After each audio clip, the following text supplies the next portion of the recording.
If you perceive something new, if you learn something new, it's such a joy. But why is schooling such a pain? Somewhere, the way we're delivering it, we have not looked at it carefully enough. We have not put ourselves sufficiently into it. When I was supposed to go to school, I did everything possible not to go there. So when I thought of creating schools, I thought we must create schools in such a way that children want to go there. What is the point creating a school that a child doesn't want to go? So if we have to create schools that a child wants to go, I think the adults need to go to school first. So, in a way, these conferences are just that effort to put the adults to school so that we, all of you, can create schools where the child wants to go. Of all the different manifestations of human beings, the categories are getting more and more. A child is the simplest and the easiest to make them happy and joyful.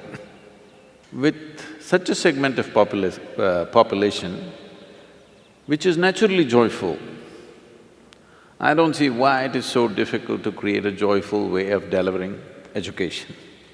There is substantial scientific and medical evidence today that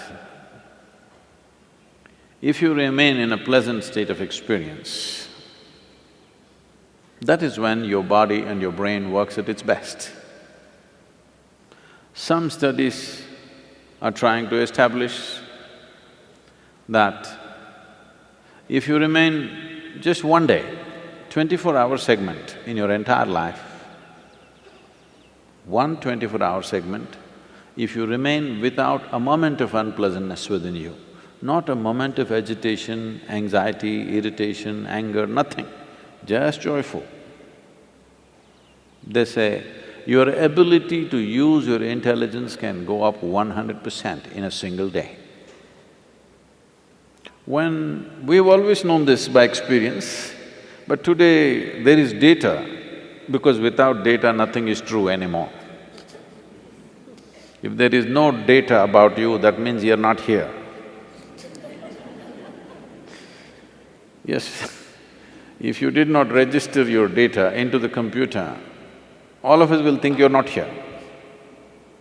So without data, nothing exists. So today there is data that a joyful way of existence, it will enable and empower a human being to a very high level of perception and performance. So this is a must. How is the question? There may be many methods, but one fundamental is, if you are not joyful, you are not going to inspire anybody to be joyful, that's for sure. Why I should be telling you this? Because is there anybody here that you have not known a single moment of joy in your entire life? Is there any such person here? You cannot be, because if you did not have a single moment of joy, you would be dead. You would have no reason to live. So you know how to be joyful. I'm sure right now if I ask you, would you like to be joyful or miserable in your life, every one of you will say, I want to be joyful. So you know how to be joyful, you want to be joyful. So why do you need a guru to tell you? Yes, Sadhguru, I want to be joyful, but… To kick that butt, you need a guru.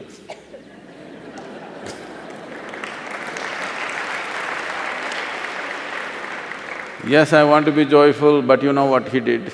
Yes, I want to be joyful, you know what she did. Yes, I want to be joyful, you know, the weather is not good. So there is but.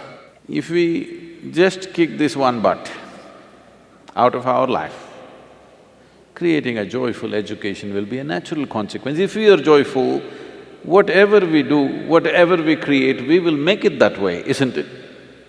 Without we being that, now if I say, let's create a joyful education, it looks like a very complicated problem. If you're joyful, is it not natural that you will cook joyfully, you will serve joyfully, you will talk to people joyfully, you will do everything joyfully? Is it not natural consequence? So right now, one of the biggest mistakes, I would say a crime that we are committing is, we have taken to this Western mode of doing things, that is goal-orientedness. That is, we want mangoes, but we are not interested in the tree. Soil is not even our concern. We've gotten into this mindset. Goal is the thing, we want this big mango, you have this one, we want this big mango. But we are not so much interested in the tree. Soil is not even in our perspective. In yoga we say, if one eye is on the goal, you have only one eye to find your way. It's very inefficient. If you have both the eyes to find your way, you will find your way. This too much goal-orientedness has made human beings, not only in schooling, in life, in the way we create our businesses, the way we run the nations, the way we conduct the affairs of the world, everything has become so skewed and not about life. It is about some product in the end. At the end of our life, there is only one product, which is grave. Either we are investing too much in the graveyards of the past, or futuristic. If it's futuristic, it's grave-oriented, because that's our only future that's going to happen to you and me. Yes or no? Hello? That is the only future. So the thing is, whether it is schooling or business or anything that we are doing is about how we conduct it now. What will come out of it? Whatever comes out of it. Are we doing it in the most beautiful way possible? If this one thing is embedded in us, methods, various tools, all these things will come from experts. There are many experts. There are a whole lot of people who invested their life thinking through these things. We can use that. But to use these methods in a way that it works, we need people who are first of all joyful, who know how to make their life beautiful.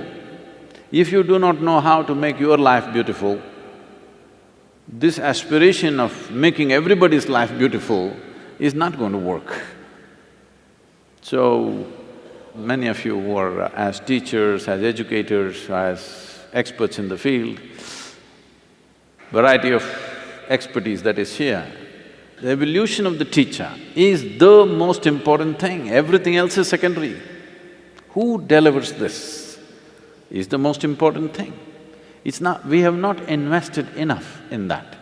Evolution of the teacher does not mean just more and more tricks about education. As a human being, if the teacher blossoms, becomes a joyful, loving, compassionate human being, above all conscious human being, everybody has to strive for this, otherwise this will not happen.